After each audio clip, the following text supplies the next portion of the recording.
O Senhor é o meu pastor, nada me faltará. Salmo 23, verso 1. Entre o Salmo da Cruz, que é o Salmo 22, que a gente leu nos últimos 2 dias, e o Salmo da Ascensão de Cristo, da volta ao céu, lá no Salmo 24, o próximo Salmo, a gente tem o 23º Salmo, que é um Salmo de ressurreição. É um salmo muito famoso que eu tenho certeza, eu tenho a plena certeza que você já ouviu, já declamou, já leu. Agora, se a gente for assumir que o orador, ou seja, a pessoa que está declamando os salmos para que todo o povo possa responder em adoração, se essa pessoa ela permanece inalterada, se ela é essa primeira pessoa que está ali declamando, a gente vai perceber algo ao longo dessa sessão dos salmos, que na verdade esse cântico em primeiro lugar é uma oração, uma continuidade da oração do Messias, quando ele agora está enfrentando o vale da sombra da morte. E na verdade, existem muitas pistas aqui dentro do Salmo que confirmam isso pra gente. Se você prestar atenção, todo o cântico do Salmo 23 é intensamente pessoal. Existe apenas uma pessoa aqui e é aquele que é o abençoado. E ele, esse abençoado, essa pessoa que está falando aqui no Salmo 23, ela está totalmente em contraste com esses muitos inimigos em cujo meio ele vai ser justificado.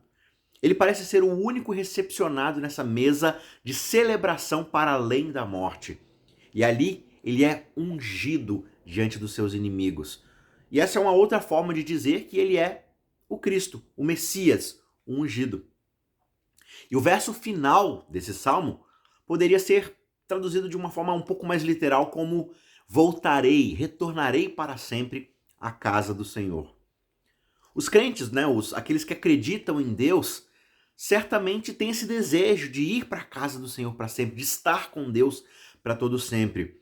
Só que o único homem aqui a regressar ao céu diretamente é justamente aquele que veio do céu em primeiro lugar, que já estava no céu e agora está retornando, ou seja, o próprio Cristo, como a gente observa lá em João 3, verso 13. Assim, esse salmo é originalmente o cântico do Messias que iria sofrer e depois ser glorificado. E vendo aqui como ele lida com a morte, a gente pode ganhar sim muito conforto quando nós mesmos formos caminhar por aquele vale. Só que a gente vai fazer isso com ele e nele. E o primeiro conforto que Cristo confessa, que ele proclama, que ele declara, é justamente a frase inicial desse salmo, que é o preferido de muita gente, né? O Senhor é o meu pastor. E existe uma frase bíblica bem interessante que é frequentemente repetida na Bíblia, e ela aparece pela primeira vez lá no livro de Números, e é a expressão ovelhas sem pastor.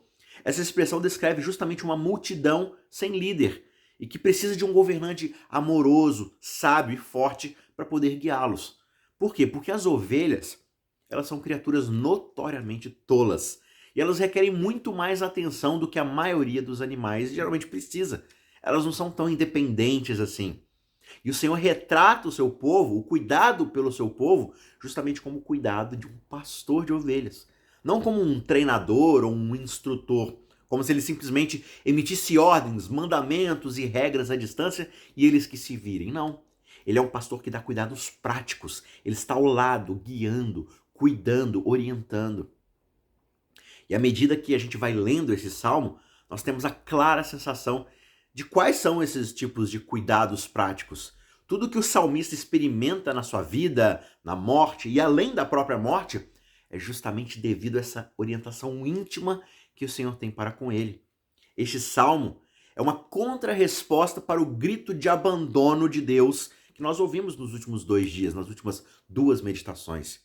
O Messias, ele declara que as suas experiências, até inclusive essa para além do vale da sombra da morte, são todos os resultados do pastoreio intensamente pessoal do Senhor para com ele. Ele é guiado através da morte e de volta à mesa pelo mesmo pastor amoroso em quem se pode confiar para conhecer melhor. Quando nós ouvimos o calor das descrições de Cristo sobre as ações do seu Pai, aí nós ganhamos coragem para a nossa própria caminhada pessoal. Há momentos em que a gente pode se encantar o Salmo 23 com bastante confiança, serena, com segurança. Só que, no entanto, por algumas vezes a gente vai sentir que A vara e o cajado do Senhor, na verdade, não estão nos confortando. Em vez disso, acabam nos enfurecendo ou fazendo com que a gente fique desesperado. E muitas vezes a gente teme o mal, especialmente quando a gente se encontra perto, próximo ou mesmo dentro desse vale escuro e terrível que ameaça a nossa vida. No entanto, esse é um caminho que o próprio Cristo percorreu. E ele percorreu por mim e por você. Ele tem percorrido esse vale da sombra da morte como filho ungido, confiante e obediente no Pai, do pastor. E ele se submeteu à vara e ao cajado do pai, do pastor. Ele se submeteu à escuridão profunda do vale da sombra da morte e foi para a glória, foi de volta à casa do seu pai. Tudo isso debaixo da orientação desse pastor. E a nossa esperança, no fim das contas, não está no nosso próprio morrer bem ou morrer com conforto, morrer de forma digna, de forma justa. Claro que não.